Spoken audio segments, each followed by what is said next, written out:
நண்பர்களுக்கு வணக்கம். MEAG-TNPSC அகாடமியிலிருந்து முனைவர் மா. விஜய் அலெக்சாண்டர்.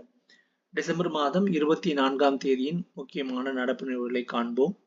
குடியரசு தினம், சுதந்திர தினம் போன்ற தேசிய நிகழ்ச்சிகள் குறித்த தகவல்களை தெரிந்து கொள்ள ராஷ்டிரபவ் வலைதளத்தை பாதுகாப்பு அமைச்சகம் அறிமுகம் செய்துள்ளது. ஸ்வாமித்வா திட்டத்தின்படி கிராமப்புற சொத்து உரிமையாளர்களுக்கு 58 லட்சம் எண்ம வடிவிலான உரிமை பதிவு அட்டைகளை பிரதமர் நரேந்திர மோடி வழங்குகிறார்.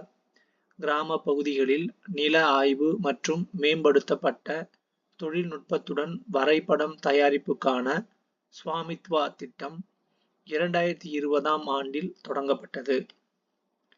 தென்மண்டல பசுமை தீர்ப்பாயத்தை தொடர்ந்து கேரள உயர்நீதிமன்றமும் மாநில எல்லையை தாண்டி மருத்துவ கழிவுகளையும் இதர குப்பைகளையும் கேரளம் அண்டை மாநிலங்களில் கொட்டுவதை வன்மையாக கண்டித்திருக்கிறது. கேரள மாநிலத்திலிருந்து மருத்துவ கழிவுகள், நெகிழி குப்பைகள், வீணான உணவு பொட்டலங்கள், பொருள்கள் உள்ளிட்டவற்றை மாநில எல்லையை ஒட்டிய தமிழக மாவட்டங்களில் கொண்டு வந்து கொட்டுவது வழக்கமாக இருந்து வருகிறது. குப்பை கூளங்களையும் திட கழிவுகளையும் கையாள்வது உலகளாவிய பிரச்சனையாக மாறியுள்ளது. ஒவ்வொரு வினாடியிலும் உலகில் 20,000 நெகிழி பாட்டில்கள் விற்கப்படுகின்றன என்பது குறிப்பிடத்தக்கது. கென்-பெட்வா நதிகள் இணைப்பு திட்டம். யமுனையின் துணை நதிகளான கென்-பெட்வாவை இணைக்க 221 கிலோமீட்டர் கால்வாய் அமைக்கப்படுகிறது. இதில் 2 கிலோமீட்டர் சுரங்க கால்வாய் ஆகும். மத்திய பிரதேசத்தின் 10 மாவட்டங்களில் உள்ள 44 லட்சம் பேரும், உத்தரப்பிரதேசத்தின் 21 லட்சம் பேரும் குடிநீர் வசதி பெறுவர். 10.62 லட்சம் ஏக்கர் நிலம் பாசன வசதி பெறும். 103 மெகாவாட் நீர் மின்சாரம் மற்றும் 27 மெகாவாட் சூரிய மின்சாரம் உற்பத்தி செய்யப்படும். 2021இல் மத்திய அமைச்சரவை ரூபாய் 44,605 கோடி இந்த திட்டத்திற்காக ஒதுக்கியது. 8 ஆண்டுகளில் இந்த திட்டத்தை முடிக்க இலக்கு நிர்ணயிக்கப்பட்டுள்ளது. சர்வதேச ஊடக செய்தியின்படி உலகின் முதல் 10 சுற்றுலா தலங்களில் ஒன்றாக மத்திய பிரதேசம் திகழ்கிறது. முன்னாள் பிரதமர் வாஜ்பாய்க்கு மரியாதை செலுத்தும் விதமாக ஆண்டுதோறும் அவரின் பிறந்த நாளான டிசம்பர் 25ஆம் தேதி நல்லாட்சி தினம் கடைபிடிக்கப்படுகிறது. முன்னாள் பிரதமர் வாஜ்பாய்க்கு 2015இல் நாட்டின் உயரிய பாரத ரத்னா விருது வழங்கப்பட்டது. மத்திய பிரதேசம் மாநிலத்தில் கென்-பெட்வா நதிகள் இணைப்பு திட்டத்திற்கு பிரதமர் நரேந்திர மோடி அடிக்கல் நாட்டினார். 1980இல் தயாரிக்கப்பட்ட தேசிய நதிகள் இணைப்பு முனைப்பு திட்டத்தின் கீழ் செயல்படுத்தப்படும் முதல் திட்டம் இதுவாகும்.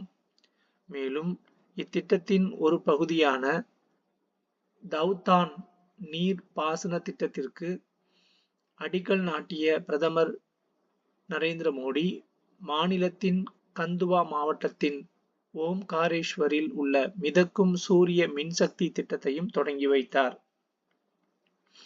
மறைந்த முன்னாள் பிரதமர் வாஜ்பாயின் 100ஆண்டு பிறந்தநாள் விழாவையொட்டி, அதாவது டிசம்பர் 25ஆம் தேதியொட்டி அவரது நினைவு தபால் தலை மற்றும் நாணயத்தை பிரதமர் மோடி வெளியிட்டார். மேலும் ரூபாய் 437 கோடியில் நாடு முழுவதும் 1153 அடல் கிராம சேவா சதான் அறக்கட்டளைகளை அமைப்பதற்கு பிரதமர் அடிக்கல் நாட்டினார். உலகின் 25க்கும் மேற்பட்ட நாடுகளுக்கு இந்தியா தேயிலை ஏற்றுமதி செய்கிறது. உலகின் ஒட்டுமொத்த ஏற்றுமதியில் 10% உற்பத்தி செய்யும் இந்தியா, சர்வதேச அளவில் மிகப்பெரிய 5 தேயிலை ஏற்றுமதி நாடுகளில் ஒன்றாகும். இந்தியாவின் அசாம், டார்ஜிலிங், நீலகிரி தேயிலை உலகின் சிறந்த ரகங்களில் சிலவாக கருதப்படுகிறது. இந்தியாவில் இருந்து ஏற்றுமதி செய்யப்படும் தேயிலையின் பெரும்பகுதி கருப்பு தேயிலை ஆகும். மொத்த ஏற்றுமதியில் அந்த வகை தேயிலை 96% பங்கு வகிக்கிறது என்பது குறிப்பிடத்தக்கது. ஆக்கப்பூர்வ செலவினம் சமூக பாதுகாப்பை வலுப்படுத்துதல். அடுத்த நிதியாண்டில் 2025-26 நிதி பற்றாக்குறையை 4.5% கீழ் குறைத்தல் ஆகியவை மீது தொடர்ந்து கவனம் செலுத்தப்படும் என்று மத்திய நிதி அமைச்சகம் தெரிவித்துள்ளது. நம் நாட்டிலும் நுகர்வோர் பாதுகாப்புக்கென்று 24/12/1986 தனி சட்டம் இயற்றப்பட்டது. அதிலிருந்து டிசம்பர் 24ஆம் தேதியை தேசிய நுகர்வோர் தினமாக நாம் கொண்டாடி வருகிறோம். தவறான வழிகாட்டும் விளம்பரங்களில் நடிக்கும் நடிகர்கள் மீது கூட தற்போது வழக்கு தொடர முடியும்.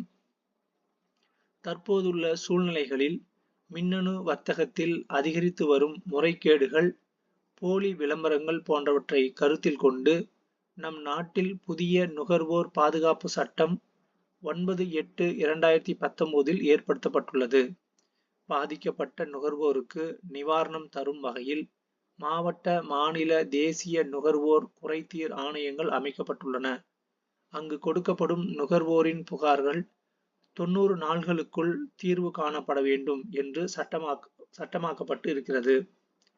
புதிதாக உருவாக்கப்பட்ட 10,000 பன்முக செயல்பாடுகளை உடைய தொடக்க வேளாண் கூட்டுறவு சங்கம், பால்வளம் மற்றும் மீன்வளம் சார்ந்த கூட்டுறவு சங்கங்களை மத்திய உள்துறை அமைச்சர் அமித்ஷா தொடங்கி வைத்தார். 5 ஆண்டுகளில் 2 லட்சம் தொடக்க வேளாண் கூட்டுறவு சங்கங்களை நிறுவ இலக்கு நிர்ணயிக்கப்பட்டுள்ளது குறிப்பிடத்தக்கது. தேசிய அளவில் புதிதாக பதிவு செய்யப்பட்ட 11,695 தொடக்க கூட்டுறவு சங்கங்களில் தமிழகத்தின் 486 தொடக்க கூட்டுறவு சங்கங்கள் இடம்பெற்றுள்ளன. ஹபிபி எனும் திரைப்படத்தில் செயற்கை நுண்ணறிவு தொழில்நுட்பத்தில் உருவாக்கப்பட்ட நாகூர் ஹனிபாவின் குரலுடன் கூடிய பாடல் குறுந்தகட்டை முதல்வர் மு.க.ஸ்டாலின் வெளியிட்டார். தமிழகத்தில் தேசிய தடுப்பூசி அட்டவணையின் கீழ் மொத்தம் 11 வகை தடுப்பூசிகள் குழந்தைகளுக்கு வழங்கப்படுகின்றன. இந்த திட்டத்தின் கீழ் ஆண்டுதோறும் 9.40 லட்சம் குழந்தைகளுக்கு தடுப்பூசிகள் செலுத்தப்படுகிறது. நிமோனியா, மூளைக்காய்ச்சல், தொண்டை வீக்கம் உள்ளிட்ட 5 வகையான நோய்களில் இருந்து குழந்தைகளை பாதுகாக்க பென்டாலேண்ட் தடுப்பூசி பிரதானமாக செலுத்தப்படுகிறது. குழந்தை பிறந்து 4, 10, 14வது வாரங்களில் பென்டாலேண்ட் தடுப்பூசி செலுத்தப்படுகிறது.